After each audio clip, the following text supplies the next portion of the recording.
Coucou, salam tout le monde, j'espère que vous allez bien, que vous passez une excellente journée. Alors, nous sommes mercredi et comme tous les mercredis, je vous poste une nouvelle vidéo. Donc la vidéo du jour, ça va être préparation d'un buffet dînatoire pour une trentaine de personnes. Alors, je suis en charge de le préparer et je voulais en fait vous embarquer avec moi en cuisine, vous montrer en fait toutes les étapes, toute mon organisation. Donc c'est faisable, c'est vraiment faisable, à condition de respecter quelques petites consignes très importantes si vous voulez éviter les petits imprévus, les petits couacs qui peuvent arriver. Donc voilà, je vais vous emmener avec moi du début à la fin. Vous avez certainement pu voir la durée de la vidéo, je m'en excuse d'avance, mais j'ai vraiment essayé de faire vraiment le plus court possible, mais je n'ai pas pu faire moins de 30 minutes, honnêtement. Vous me connaissez bien maintenant, vous savez que je n'aime pas faire du travail bâclé. Quand je fais quelque chose, j'aime bien le faire correctement, sinon je ne fais pas. Donc voilà, les recettes sont bien détaillées, je vous explique vraiment tout du début à la fin. Donc pour les personnes débutantes en cuisine, la vidéo va vraiment vous plaire, je pense.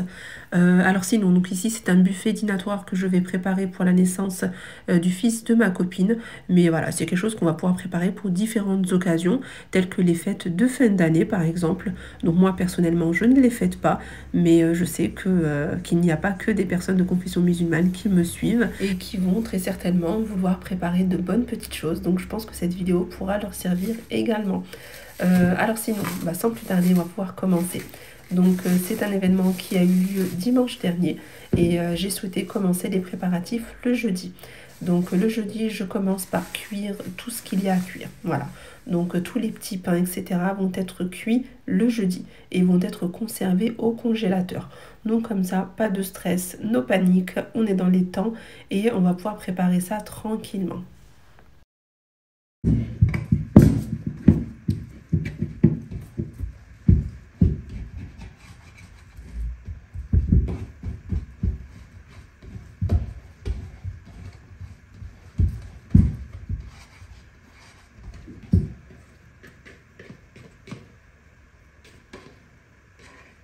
La pâte est vraiment immense.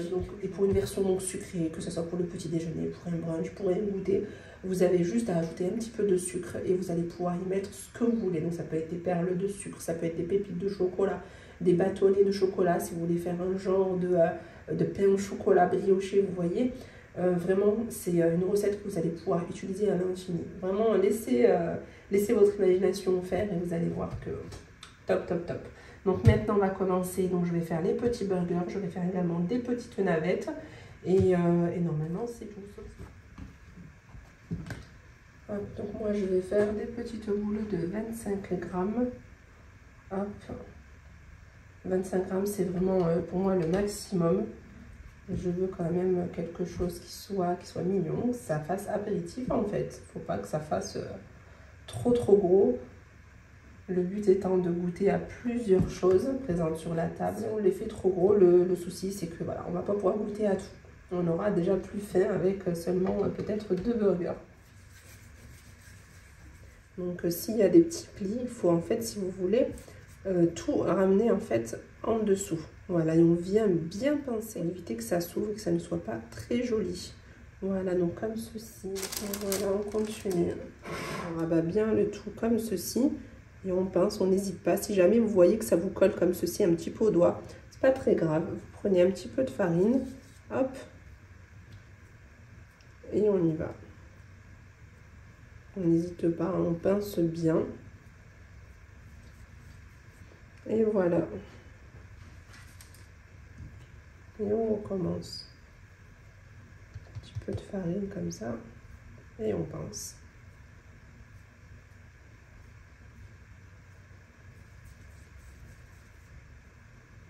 Pensez à laisser suffisamment d'espace entre chaque petit burger. Vu qu'il y a de la levure boulangère, ça va gonfler. Donc pour éviter que ça se colle en fait. Et voilà donc le premier plateau qui est prêt. Hop, donc voilà, là je vais le recouvrir et je vais laisser doubler le volume. Donc je vais enchaîner avec le reste des plateaux et bien évidemment au moment de la cuisson on va commencer par le premier plateau qu'on aura préparé parce qu'il sera bien gonflé.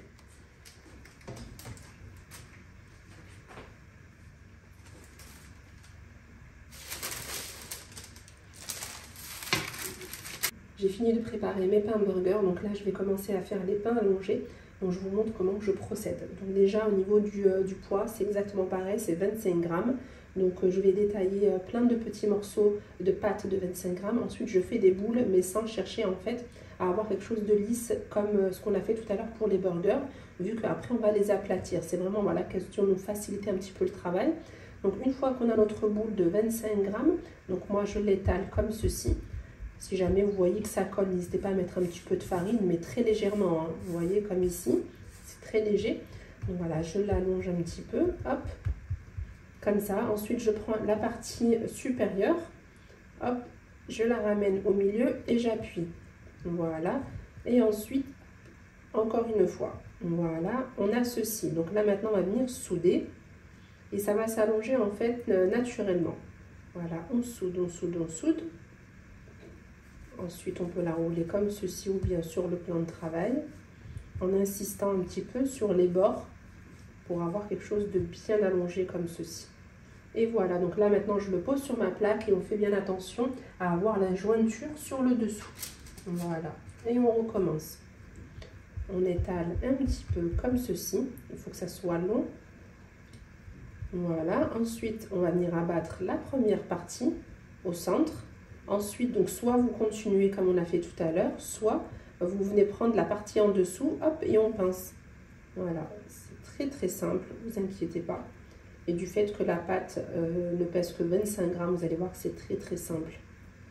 Voilà, c'est facile de la manipuler, hop, voilà. Ensuite, on roule un petit peu. C'est comme quand on fait les baguettes maison, pour celles qui ont déjà testé. Quand on la roule sur le plan de travail, on va venir appuyer un petit peu plus sur les pointes. Voilà, sur les bords comme ceci. Et voilà. Et on pose.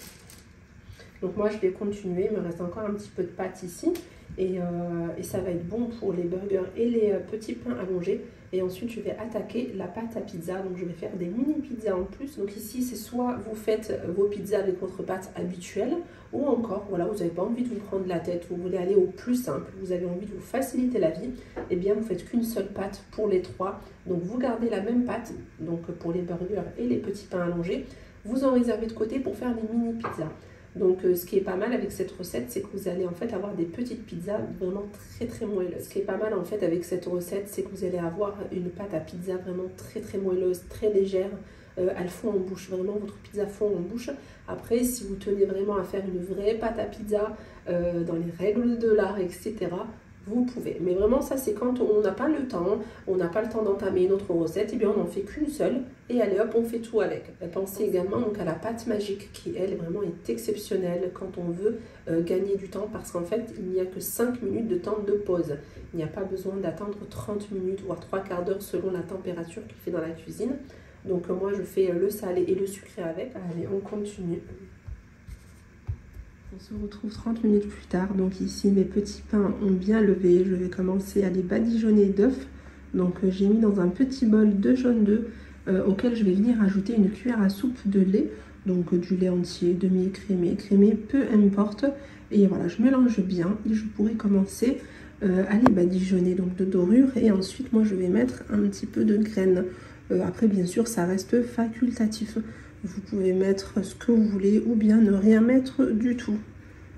Voilà, donc ça a bien poussé.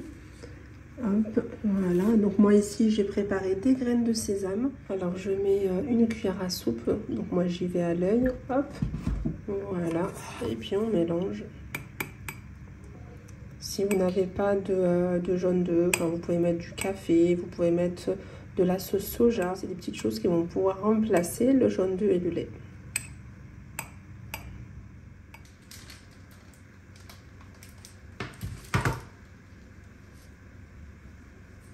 Donc j'ai préchauffé mon four à 200 degrés et pour le temps de cuisson, il faut compter une dizaine de minutes. Donc quand vous testez pour une première fois une recette, il est toujours conseillé de rester à côté du four, du moins de vérifier quand même de temps en temps. Ne lancez pas directement 10 minutes de cuisson et puis vous venez vérifier au bout des 10 minutes. Il est possible que ça soit trop cuit. Parce que c'est vrai que selon les fours, le temps de cuisson peut varier.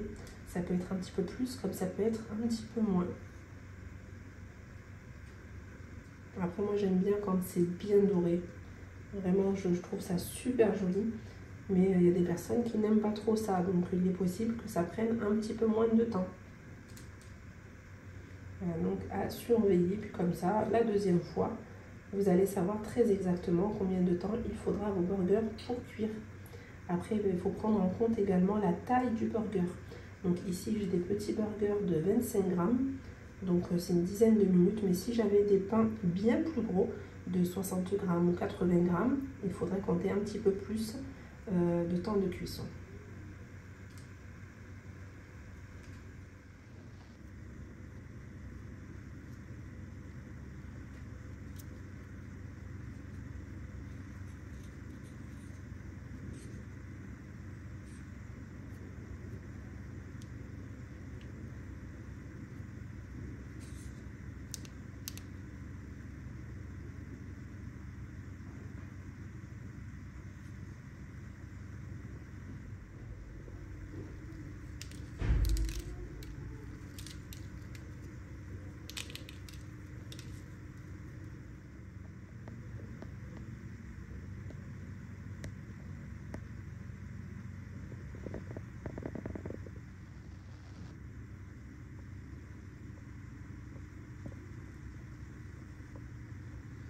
Donc c'est parti pour une petite dizaine de minutes de cuisson.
Donc maintenant que tout ça est cuit, je vais les mettre dans des sacs de congélation et je vais les conserver au congélateur jusqu'à dimanche matin. Donc voilà ce que j'ai pu obtenir. Et ici donc il me reste un plateau à faire cuire, donc c'est un plateau de mini bagel. Voilà, donc j'attends un petit peu, encore 5-10 minutes et je passerai à la cuisson. Voilà, donc le tout va aller au congélateur. Ici j'ai mes sablés, donc je vais commencer à mettre la pâte à sucre. Donc pareil, c'est quelque chose qui va pouvoir se conserver par contre hors du congélateur et hors du frigo. Il faut les mettre dans un endroit à l'abri de la lumière et de l'humidité. Et il n'y a pas de souci, vous pourrez les conserver plusieurs jours sans aucun problème. Après, si vous ne mettez pas de pâte à sucre, vous pouvez les mettre au congélateur plusieurs semaines, ça ne bouge absolument pas. Et vous pourrez les ressortir quand vous voudrez pour mettre la pâte à sucre.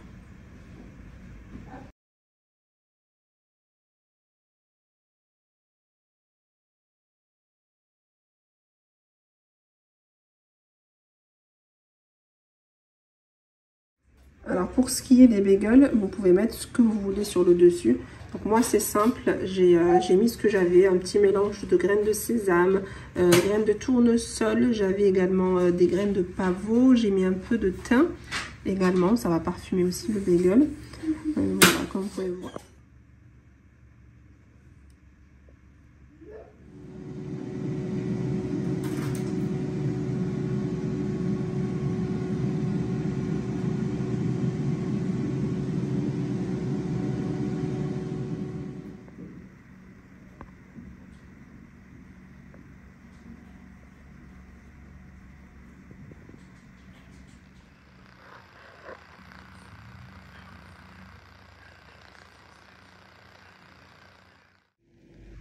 Je vous retrouve donc le lendemain pour la suite des préparatifs. Donc ici, je vais commencer par préparer des cakes salés.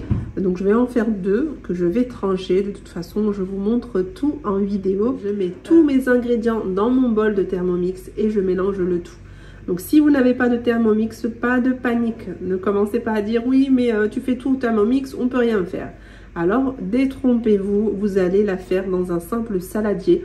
Vous vous équipez d'un fouet et le tour est joué. Vous mettez tous vos ingrédients dans votre bol, vous mélangez et vous ajoutez votre garniture. Donc ça peut être, je sais pas moi, du roquefort avec des noix, ça peut être des olives vertes, des olives noires, ça peut être du fromage de chèvre, de l'emmental, du parmesan. Vraiment, mettez ce que vous aimez, même du thon, c'est trop bon avec le thon. Donc moi je vais en faire 2, donc deux goûts différents, 2 garnitures différentes. J'ai mis ici donc 2 œufs et un blanc, il fallait 2 œufs et demi, mais comme j'avais un blanc au frigo, je voulais pas casser un 3e œuf. Donc vous inquiétez pas, ça fonctionne très bien comme ça. Et je vais ajouter donc de l'huile. Hop, parfait. Et ensuite donc le lait.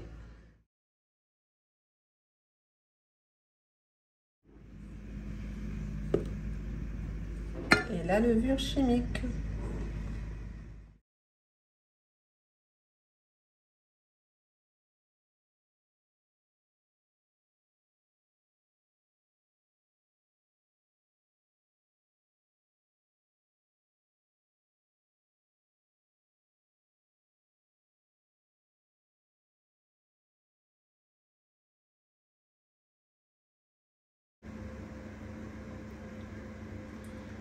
Ici, on aurait pu très bien faire le mélange dans un bol.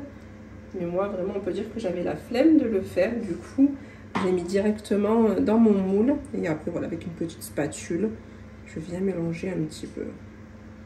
Voilà. C'est très bien aussi comme ça.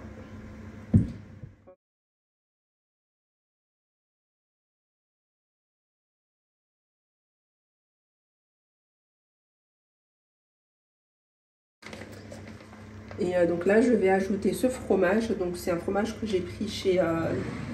Ensuite, je vais ajouter donc ce mélange de fromage que j'ai pris en fait Intermarché. Je le trouve super bon. Donc hop, allez, je vais en mettre. Et ensuite, donc j'ajoute du fromage râpé. Donc ici, j'ai un mélange de 3 fromages. Donc c'est un fromage que j'ai pris chez Intermarché. Hop, voilà. Comme ceci, et on va mélanger un petit peu.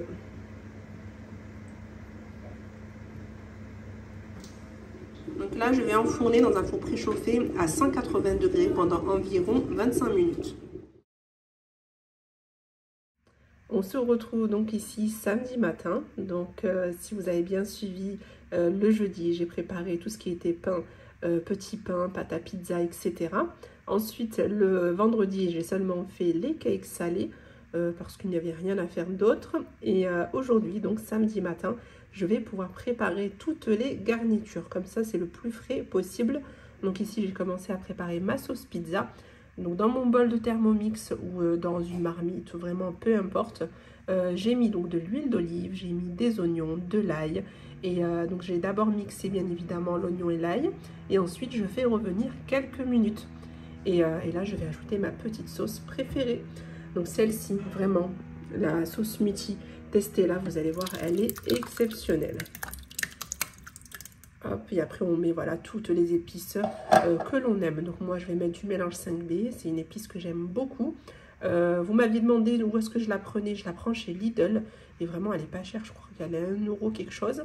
Et vraiment, c'est le top. C'est un petit moulin avec plein de baies à l'intérieur. Vraiment top. Je mets aussi un petit peu de romarin, du sel, du poivre, enfin voilà. Après, vous pouvez mettre ce que vous aimez. J'ajoute, hop, une deuxième pot.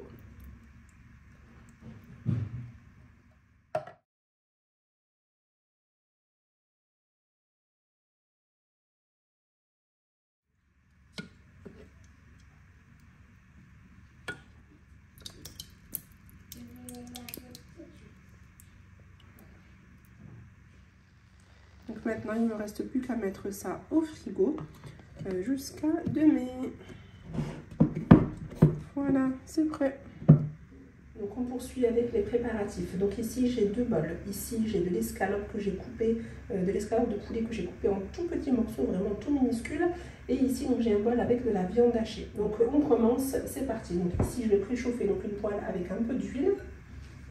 Allez, go.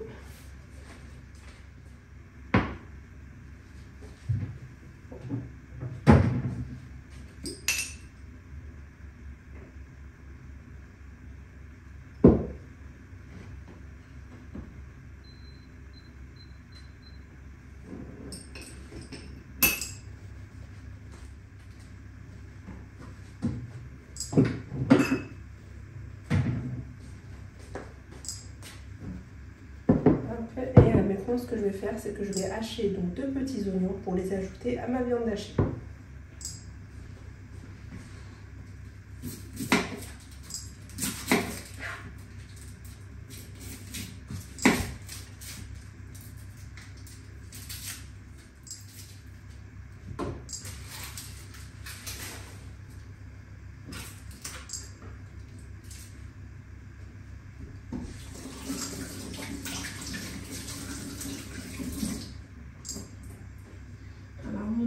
À chauffer, je vais pouvoir ajouter l'escalope.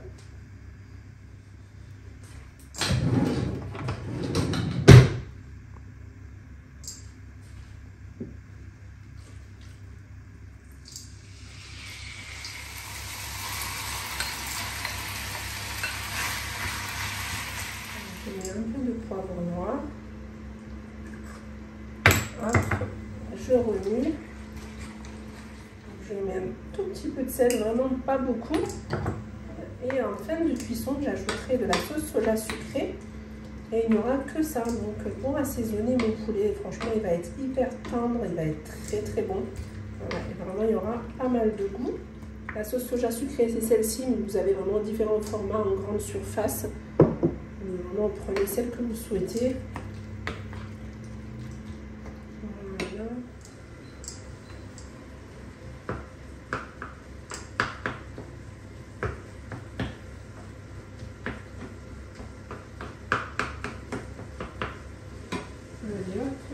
Maintenant, je vais ajouter les oignons dans la viande hachée.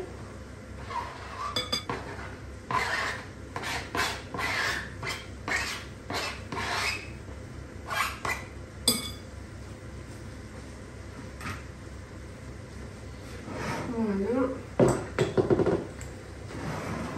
Je récupère donc mes épices et c'est parti. Donc je commence par mettre du sel. Donc moi c'est vrai que je mets à l'œil, après n'hésitez pas à goûter un petit peu pour être sûr de votre assaisonnement. Donc sel, poivre, voilà, du paprika et un chouïa de cumin. Vous pouvez, si vous souhaitez, mettre du gingembre, vous pouvez mettre du ras el hanout, vous pouvez mettre de l'ail en poudre ou de l'ail frais finement haché. Vous pouvez mettre de la coriandre, du persil, vraiment ce que vous voulez. Moi, c'est vrai que j'aime bien faire comme ça. Donc là, il ne me reste plus qu'à mélanger tout ça. On va vérifier également donc les morceaux de poulet. Je vais attendre que toute l'eau s'évapore pour ajouter donc la sauce soja sucrée.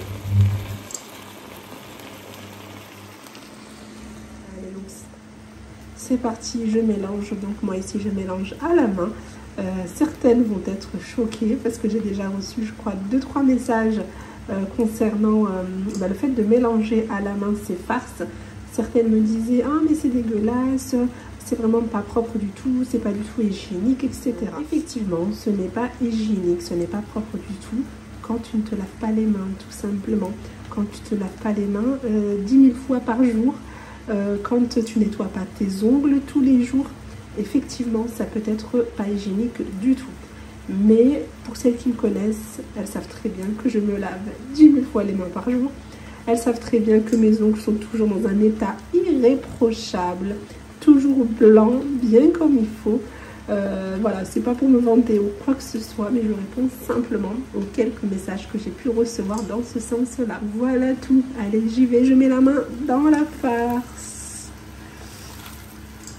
Après, pour celles qui utilisent des gants, c'est très bien aussi. Mais personnellement, je ne le fais pas tout le temps. Je le fais vraiment, je vais être honnête avec vous, hein. Je le fais que très rarement. Je préfère à la main. Voilà, je préfère à la main. Que ça soit ça ou autre chose d'ailleurs, je préfère travailler à la main. À l'ancienne, j'ai envie de dire.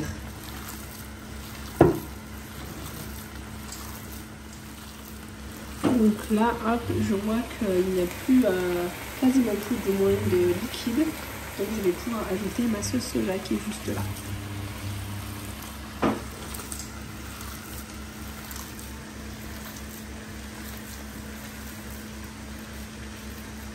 Franchement, si je devais compter le nombre de fois que je me lave les mains quand je suis en cuisine, ça serait pas possible en fait. Je me lave trop les mains. Je crois que c'est mon... Je dirais pas de défaut, mais voilà, je me lave trop les mains. Et c'est pour ça que les chiffons... Donc moi, j'achète pas de soupe à linge, je vous l'ai déjà dit. Je trouve que c'est quelque chose qui revient très vite cher. Le soupe à linge, en fait, moi, je sais pas que je ne l'achète pas. Je vais l'acheter peut-être une fois tous les 1 an et quelques. Moi, le rouleau, il me dure des mois et des mois parce que je l'utilise uniquement quand je fais les boulettes, par exemple, vu que c'est quelque chose qui est très gras. Donc, je l'utilise en guise de papier absorbant pour absorber vraiment l'excédent d'huile. Autrement, je l'utilise pas pour on l'utilise pas pour se nettoyer les mains, pour se sécher les mains.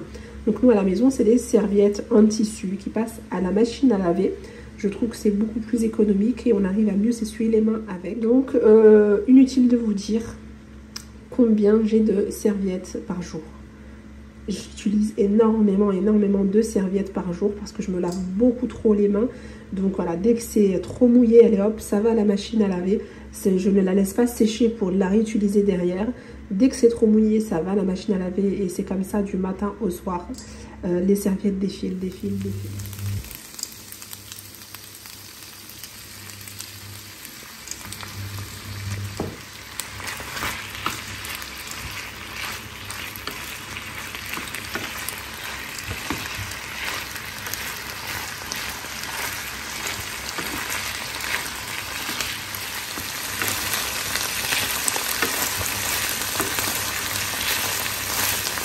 Alors à ce stade-là, si vous le souhaitez, vous pouvez ajouter des carottes râpées, c'est vraiment très bon. Si vous faites un sandwich, vous ajoutez de la tomate ou de la salade. C'est vraiment, moi personnellement, j'aime énormément. Ici, moi, je vais juste ajouter un tout petit peu de crème, question de lier le tout. Et je mettrai peut-être une petite feuille de salade pour le côté croquant et ça sera tout.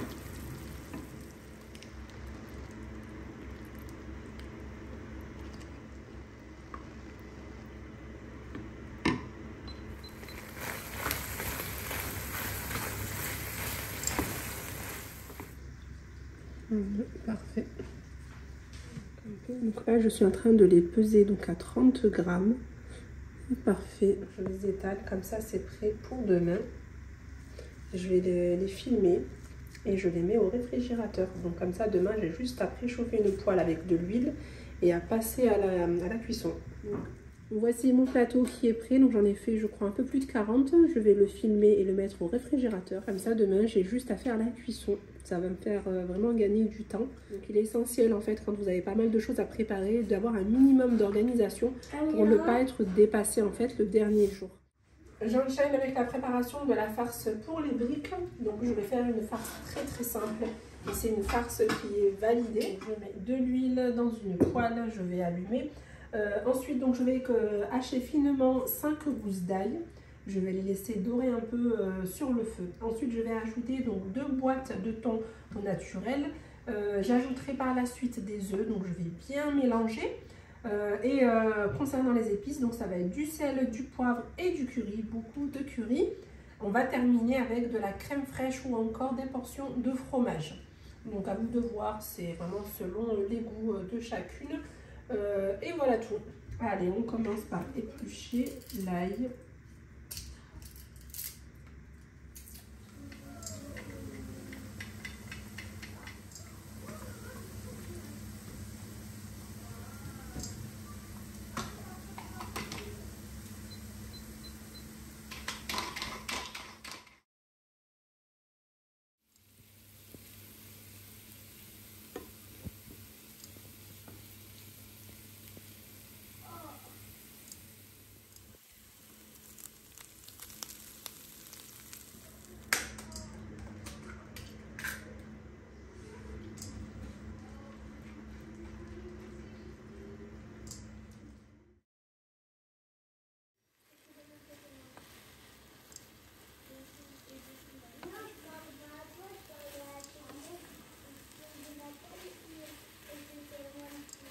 que votre farce est sèche, dans le sens où il n'y a plus du tout de liquide dans le fond de la poêle, j'essaie de vous montrer, vous voyez.